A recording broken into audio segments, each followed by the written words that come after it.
For years, the Marvel Cinematic Universe got a ton of praise, with Kevin Feige getting credit as the architect of the MCU. But it wasn't until Phase 4 when all of the glaring problems with the MCU really started to rear their ugly heads, when people looked back and said, was there ever really a plan? Because there were so many things that got set up, whether it was Adam Warlock, not once but twice, who never came into play, whether it was jamming Captain Marvel in a place where it absolutely didn't belong, and as a result, retconning so many things that people started to wonder, maybe there never really was a plan after all. And now, one of the directors who's responsible for some of the most heralded MCU movies is coming out and admitting it. There is not a plan for the MCU. There was never a plan for the MCU. They made it up on the fly. Avengers Endgame director Joe Russo reveals there isn't really a plan for the Marvel Cinematic Universe. And when he's talking about this in an interview, it's almost like he's talking about it with a sense of pride,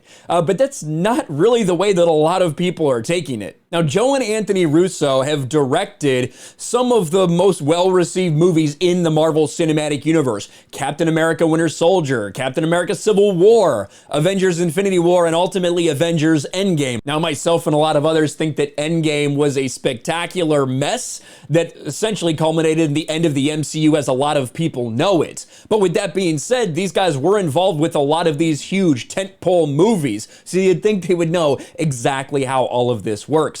The MCU continues to triumph for a variety of reasons: constant quality, blockbuster action, an integrated crossover storyline on a scale never seen before on screen. Over the course of the Infinity Saga, Marvel Studios spent 10 years introducing fans to their wide roster of heroes and villains while building an epic ending in Endgame that piqued audience interest to the point that it became the most popular film of all time. Kevin Feige has been engaged in every MCU film and series, ultimately standing as the one in charge of making final decisions and plans to keep everything together. Asked by Deadline during a recent sit-down if he and his co-correcting brother Anthony were forced to include Spider-Man and Black Panther in Captain America Civil War to build up future projects, Russo said they weren't, as, quote, "There isn't really a plan, because plans would have to change if the movie they're creating tanks. No, the way it works at Marvel is, I'm sure at some point somebody will talk in detail about it, but it's part of Kevin Feige's brilliance is that there isn't really a plan. There's an idea, but you can't have a plan if the movie you're making tanks. There's no plan after that, right? And that explains so much. That explains why Captain Marvel, even though there was no intention of ever introducing this character, after the success of Wonder Woman, and with the idea that they already wanted to push identity politics, Kevin Feige decided to shove Captain Marvel in between Infinity War and Endgame, where she did not belong, with an incredibly unlikable actress. As a result, that ended up retconning a lot of things that were already established in the MCU, but like Joe Russo is admitting, they didn't care because there was never a plan anyway. It also explains some of these more recent rumors. Marvel reportedly refilmed most of Doctor Strange 2, and there are a lot of inside reports from Marvel on all of the series, all of the films, that after the success of Spider-Man No Way Home, they redid everything. They retooled everything. And of course, like I predicted a long time ago, I have a feeling that the MCU is going to learn the wrong lesson from Spider-Man No Way Home. They're likely refilming all these things to include cameos. That's no doubt what is going on with Doctor Strange 2 Multiverse of Madness. There's going to be a million cameos. We've ever heard rumors about a lot of them, and they likely added more after Spider-Man No Way Home's success. That's not why that movie was so successful. It was characters that you cared about. There was really no identity politics to speak of. And the vast majority of the people that appeared in there appeared in a meaningful way instead of just a hollow cameo appearance. I don't think it's going to feel the same way in Doctor Strange 2. The filmmaker went on to say that after a film's success, people start thinking about what else they could do, admitting that a lot of material was made up between Infinity War and Endgame. Holy shit. So it's really about, as the movie succeeded, there was some sort of enthusiasm about it. Well, what else could we do? And that's when new ideas come out.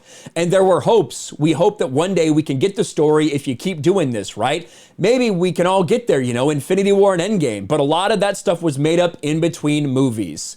That makes so much sense, because I actually thought Infinity War was a really good movie. I thought it was very tight with the incredible number of different heroes that were at play. I thought they did a remarkable job bringing that all together.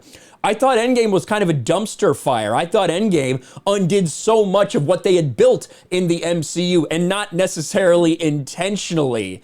And it looks like there's an explanation for that, because there was really no plan. They made a bunch of it up in between the movies. It explains likely why Brie Larson had such a strange minimal role in that movie, despite being hyped so much in her solo movie. I can't say I'm really surprised by this, especially from someone coming from Joe Russo, because I've talked about this a lot. The third Captain America movie was not meant to be Captain America Civil War, but after they realized that DC was doing Batman Superman, they actually tailored Civil War to fit something to counter that, to kind of take advantage of that. They thought, oh, you know, that's an interesting idea. Let's incorporate that and do our story that would be a hero versus hero type of scenario. And they did it with Civil War. Let alone if you look at the plot for Infinity War and Endgame, and you look at the plot for what they had planned out for the DCEU in terms of time travel, in terms of the big bad like Darkseid, all these things, you can tell clearly Marvel's not afraid to steal ideas from wherever they can and incorporate it into it, because there is no long-term plan. They're flying by the seat of their pants over there. And ultimately, I think that Phase 4, it's finally completely collapsed. We're seeing lackluster Marvel products continue to come out. When you look at the movies they released over the last 4 movies they released, with the exception of Spider-Man No Way Home,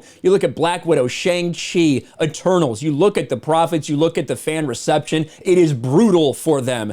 So it's no doubt that after the success of Spider-Man No Way Home, they decided to change their tune. But will it be enough to save Phase 4 of the MCU? I guess that's up for debate. Let me know what you think in the comments below. Smash a like button, subscribe to the channel, ring the bell for notifications, share this video out there, and I'll talk to you later. Thanks for watching, everyone, and a huge shout out to my patrons. I appreciate you guys so much. Want to follow me on Twitter or Instagram? Check out the description below. You'll find links to my PO box and my Patreon as well. And I'll talk to you guys later.